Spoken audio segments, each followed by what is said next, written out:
Now, for my loyal stalwart subscribers, you probably wouldn't be expecting a stimulus package update right now, as I just did my stimulus package updates. I even just uploaded a video today. However, I had to make an exception for this one. This is groundbreaking news. I felt compelled to turn on the camera to give you guys the scoop. Well, as we know, the deadline for Congress to act and impose a new stimulus package was on Friday, August 7th, and they did not meet that deadline. Not a shocker, but Trump, as promised, has now stood up and took it upon himself to sign executive orders regarding some injection of stimulus into the economy. Congress delayed and delayed, but Trump had to stand up and get it done, and that's exactly what he did, because today he signed in the afternoon four executive orders, and these will definitely, most likely, affect you.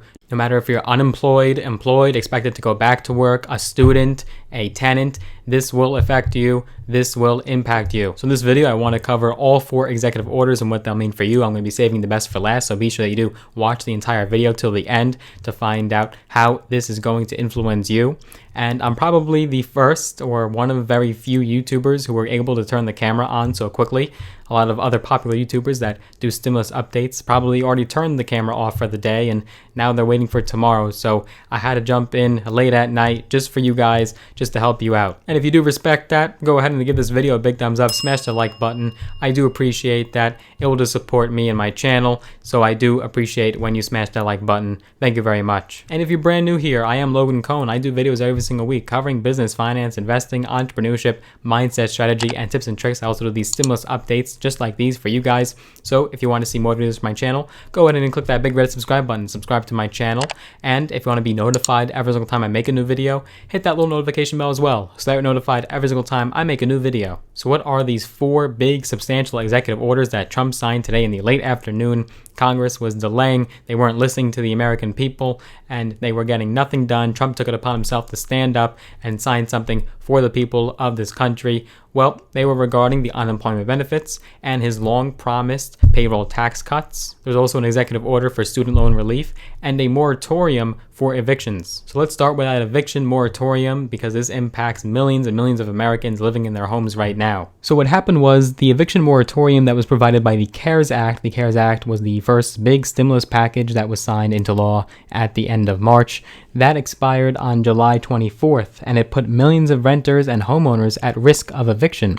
So this executive order for eviction relief states that in consultation with the Secretary of the Treasury, the Director of FHFA shall renew all existing authorities and resources that may be used to prevent evictions and foreclosures for renters and homeowners resulting from hardships caused by COVID-19. So effectively, this order will extend the freeze on evictions. Millions of Americans are having difficulty making rent or mortgage payments. More than 12 million renters living in federally subsidized apartments or units with federally backed mortgages lost that safety net when the federal eviction moratorium expired on July 25th.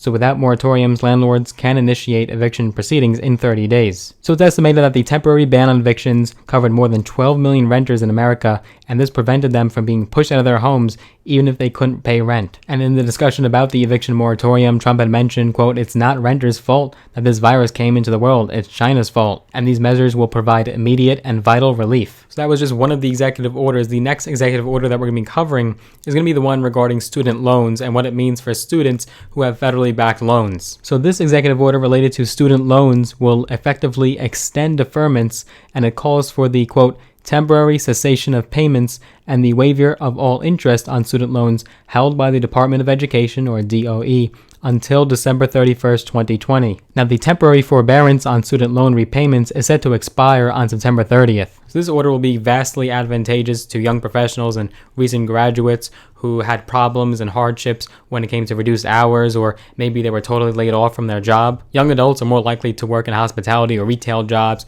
Not all of them are YouTubers like myself, and so those sectors have faced staggering rates of layoffs and total closures forever. It made it extremely problematic for students to be able to pay these loans and the interest that comes with it. So this will greatly benefit them and will help them out a lot. Okay, now we're getting into the executive order that covers Trump's long sought for payroll tax cut. Now, what's interesting with this executive order is millions of Americans will be delighted to have a payroll tax cut, but it's also sort of a political play because he put sort of an ultimatum on this executive order, which was really smart and genius on the side of Trump. Now, although his numbers in the polls have been stabilizing and he has been shortening that gap in between himself and Biden, this could help him win re-election. So this executive order will defer payroll tax collection for workers earning less than $100,000 a year, so that is definitely the majority of Americans. Now, Trump suggested it would be retroactive to August 1st, although the night before he had said that the start date would be July 1st, and Trump said that the, quote, payroll tax holiday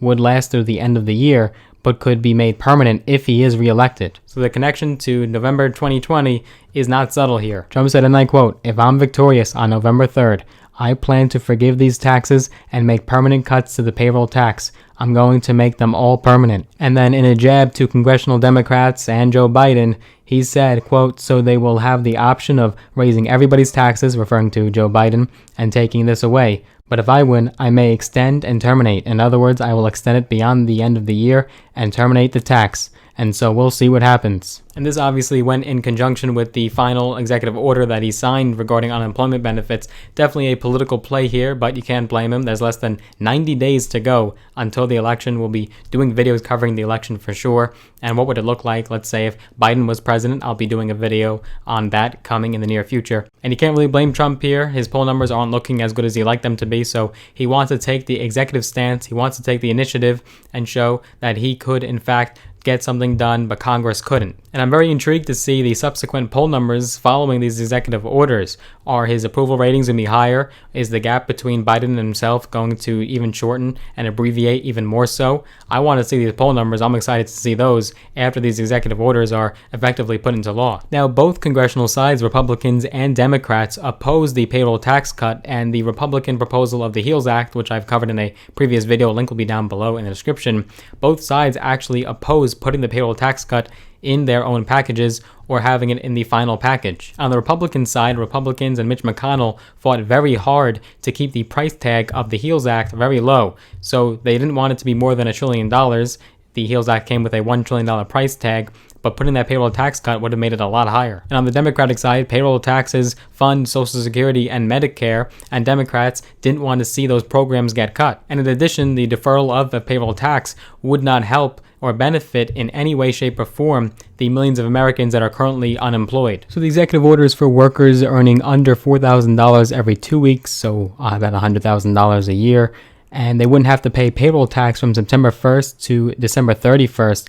Now, the taxes will still be due later unless Congress makes it a true tax cut, so that's definitely something you should note. So whether you're for or against this tax cut, if he is reelected this come November, he will, in his own words, terminate the payroll tax permanently. Trump added this will mean bigger paychecks for families. Trump also said we are going to be looking at capital gains for the purpose of creating jobs, and income taxes is self-explanatory, and it will be income tax for middle income and lower income people, but middle income people who pay a lot of income tax, you have tax inequality. I'm saying that as a Republican, and you do have tax inequality. There were already problems to begin with both social programs losing money and funding, and so these cuts could precipitously and rapidly make the funding come short even more so. Now, if you look all the way back historically, Trump has actually tried to pass a payroll tax cut for more than a year now, but it's had very little support from Congress. Now on to the fourth executive order. This is the EO regarding the enhanced federal unemployment benefits. Now, just for some context, there's been many ideas floated around. Nancy Pelosi herself even conceded that unemployment benefits should be linked to the unemployment rate. And so if the unemployment rate did go down, she actually would be willing to support a lower amount as far as the unemployment federal payments. Remember, the $600 benefits that came with the CARES Act expired on July 31st officially. For some states, it was actually earlier than that previous week, depending on how their calendar worked in regards to state benefits. There was rumor that Republicans would be in support of a $400 a week extension as opposed to $600, but then Mitch McConnell even said that he would support a final bill that would include $600. And then you have the extremes per se. You have some Republicans who don't want any extension whatsoever. They want to totally erase and get rid of the $600 benefits because it's a disincentive to return back to work. And then you have Democrats, and a large amount of Democrats, really a majority of them, wouldn't do any less, not a penny less than $600. They want to keep that just the way it is. So Trump put pen to paper, and this executive order will now extend unemployment benefits as $400 a week. Now, high-ranking officials and staff of Trump's administration did also say that this extension would be a disincentive to return back to work, and so they're not in favor of it. However, Trump in recent weeks did change his tune and said that he would support an extension, and this is what we have. We have a $400 extension. So from his golf club in Bedminster, New Jersey, he said, quote, "I'm taking action to provide an additional or extra $400 a week and expanded benefits $400. That's generous, but we want to take care of our people." Now, although Trump's executive order does state that it will be an extension of $400 in benefits, there is a caveat here. The caveat is that 75% of it, so $300 if you do the math, would come from the federal government, but the other 25% has to be taken care of by the state. That's $100, which doesn't sound like a lot, but then you scale it up to how many people live in that state. So for states that especially don't have a lot of money, there's a chance that not everyone will see the full 400. In fact, a Democratic governor already said and laughed at the fact that they'd have to pay 25% of the 400. They said, quote, "We don't have that money." They also mentioned that they were not given any heads up on this executive order, and that in the wake of the pandemic, their funds are completely tapped. And governors on both sides of the aisle, like Republican Governor Larry Hogan of Maryland and Democratic Governor Andrew Cuomo of New York, they've been both pleading for more funding from the government in regards to testing and equipment and PPE.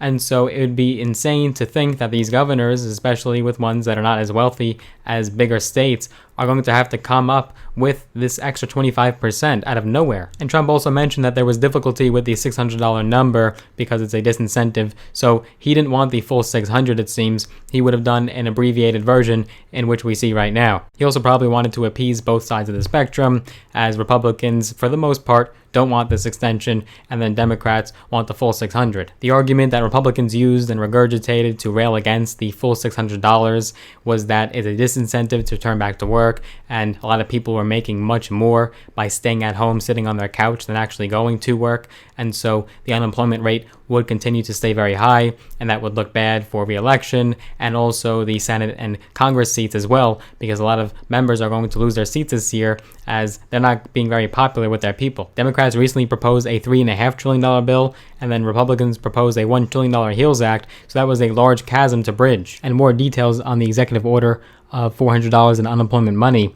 Where is this money coming from? Well, Trump is actually taking $44 billion from the DHS's disaster relief fund to pay for this, and aid would stop December 6th. So there's already been a lot of backlash on all these executive orders. The eviction moratorium, people are saying, is not strong enough, and for the average renter, nothing much will change. House Speaker Nancy Pelosi already called the moratorium on evictions meaningless, as renters will still have to eventually pay back that money because there's no rental assistance included in there. And a lot of people have already brought up, with a hurricane season coming on the way this coming fall, and Trump cutting $44 billion from the DHS's disaster relief fund, how are we going to cover that? How are we going to cover that damage, and what will happen then? And there's a great deal of speculation that some of these, or if not all of these executive orders, can be deemed unconstitutional, and Trump has already acknowledged that. Under these circumstances, Trump has bypassed Congress, and the Constitution specifically and exclusively gives Congress themselves the ability and authority to raise revenue and appropriate funds. So lawsuits will be on the way to the administration, that's for sure, but we'll have to wait and see if anyone tries to stop Trump from implementing these orders. A lot of Republicans have already agreed that $400 would be okay, and perhaps Democrats would give in as well. But Democrats may not like what's included in these orders and what's left out of it, and so they may try to halt this. The Supreme Court may even step in. We'll have to see what happens and what details surface over the coming days, as this might backfire and actually create chaos. But at the same time, there's been no action taking signified from Congress. They even said that the entire deal fell apart, no progress whatsoever, so it was necessary for Trump to take some action here, as he promised. More updates and specifics will be on the way, so you're not going to miss any future videos that I post on this channel. Be sure that you are subscribed, but if you enjoyed this video and this update, do click that like button for me, just smash it. It will just help with that YouTube algorithm. More people will see videos just like this. I am so appreciative and grateful for you doing that. And if you'd like to see more videos from my channel, I do post videos every single week covering business, finance, investing, entrepreneurship, mindset, strategy, and tips and tricks from my own experience. Click that big red button and also hit that little notification bell as well, so that you're notified every single time I make a new video. See you in the next one.